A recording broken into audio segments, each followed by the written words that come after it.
Bonjour à tous. Dans l'actualité ce mercredi, la prestation de serment du président de la République au lendemain de la proclamation officielle des résultats définitifs de la présidentielle en Côte d'Ivoire. Le président Alassane Ouattara, vainqueur avec 83,66% des voix, a prêté donc serment hier mardi devant le Conseil constitutionnel. Viviane Haïm.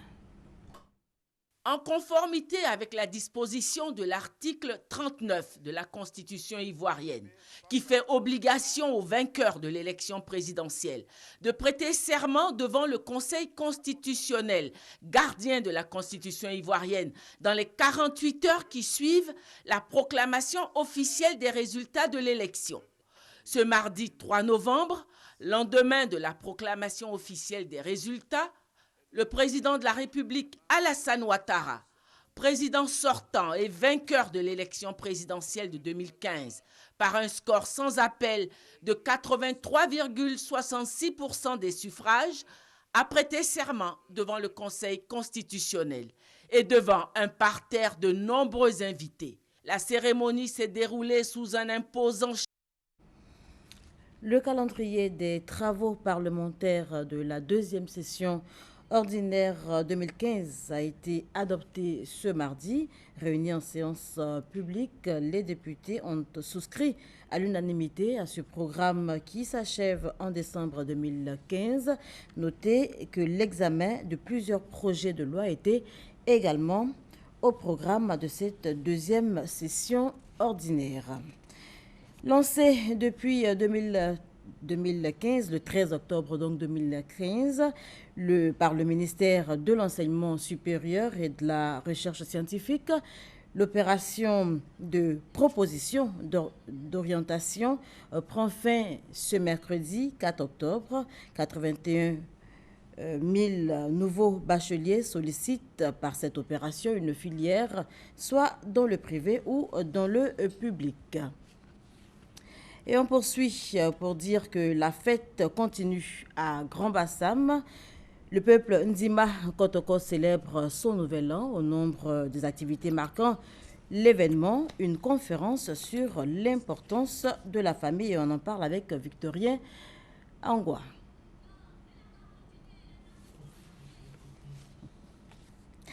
On poursuit toujours pour parler cette fois de ce procès en appel d'Oscar Pistorius. Oscar Pistorius qui n'est pas au bout de ses peines. Le parquet sud-africain a tenté ce mardi, lors donc du procès en appel du sportif, de convaincre la cour d'appel que la mort de Ruiva Steenkamp, la petite amie de l'ex-champion paralympique, n'était pas un meurtre.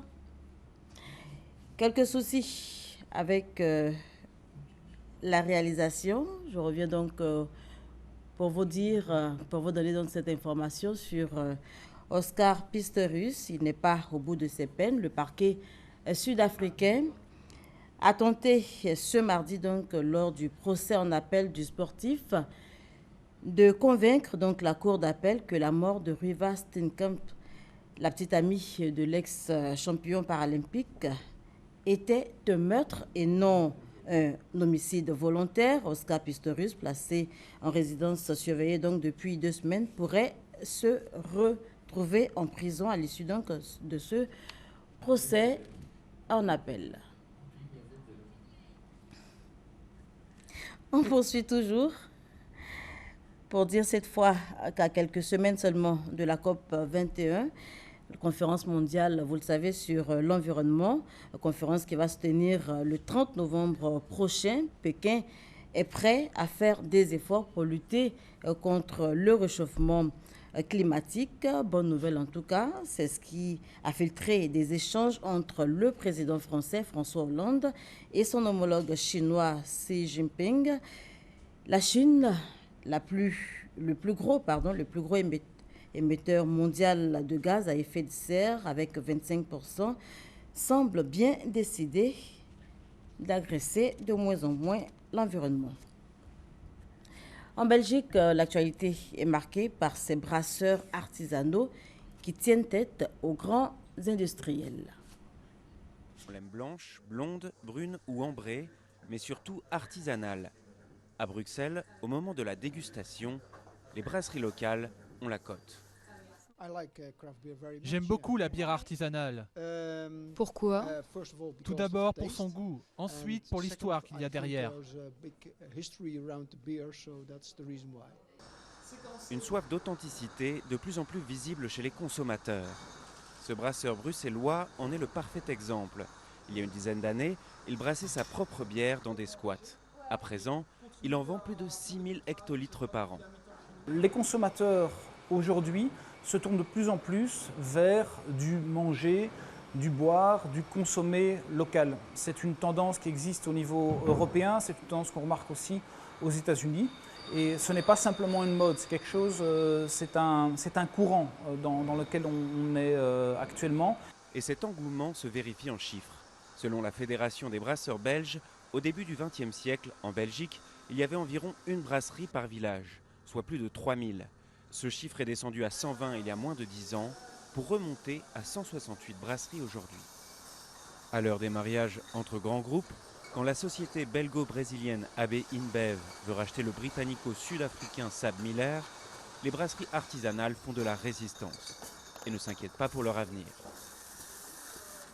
Je pense même que les petites brasseries artisanales ne se font pas de concurrence entre elles, mais ensemble, elles grignotent actuellement des parts de marché aux grands groupes. C'est une tendance lourde, c'est une tendance qu'on a vue aux États-Unis et c'est une tendance qui existe déjà chez nous. C'est la marche en avant de l'artisanat contre les bières industrielles.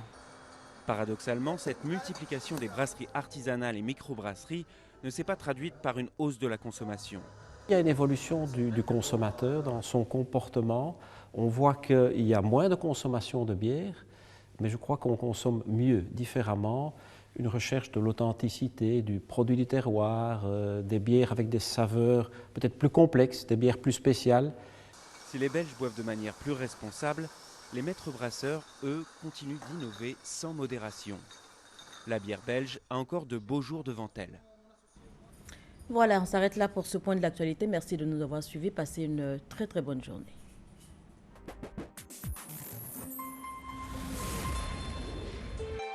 RTI 1, la chaîne qui rassemble.